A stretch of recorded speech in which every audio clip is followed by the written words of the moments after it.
महाराष्ट्र में शिवसेना यूबीटी ने महानगर पालिका चुनाव में जीतने वाली महायुति पर एक बार फिर निशाना साधा है। अपने मुखपत्र सामना में छपे लेख में भाषाई विवाद को आधार बनाते हुए घाटकोपर शमशान घाट के मामले का जिक्र किया है।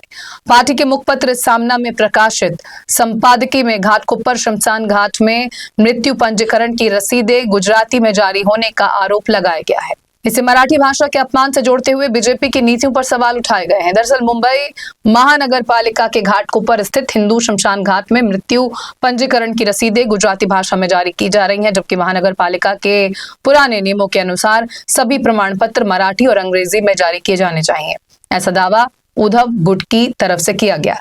लेख में कहा गया है कि कई दिनों से आधिकारिक चिन्हों वाले ये रसीदें वितरित की जा रही हैं, जिसमें भाषाई विवाद खड़ा होने की पूरी संभावना है। संपादकीय में ये उल्लेख किया गया है कि इस क्षेत्र का प्रतिनिधित्व वर्तमान मेयर रितु तावड़े कर रही हैं, इसलिए इस मुद्दे पर जवाबदेही तय होनी चाहिए। सामना के संपादकीय में भाजपा पर चुनाव के दौरान मराठी प्रेम का मुखौटा पहनने और बाद में उसे उतारने का आरोप लगाया गया है। लेख में कहा गया है कि अगर महाराष्ट्र में मराठी अनिवार्य है, जैसा कि मुख्यमंत्री देवेंद्र फडणवीस ने विधानसभा में कहा था, तो फिर शमशान घाट में गुजराती रसीदें क्यों जारी हो रही हैं? संपादकीय में यह भी लिखा गया है कि रेलवे प्लेटफॉर्म, सड़कों के नाम या अन्य सरकारी कामों में गुजराती भाषा को बढ़ावा देने की कोशिश मराठी भाषा के लिए खतरे के रूप में देखी जा रही है। हालांकि लेख में यह भी स्वीकार किया गया कि गुजराती भाषा और संस्कृति का देश के साहित्य, संगीत और राजनीति में बड़ा योगदान रहा है। संपादकीय में दावा किया गया है कि मराठी भाषा और अस्मिता की रक्षा के लिए शिवसेना ने पिछले कई दशकों से संघर्ष किया है।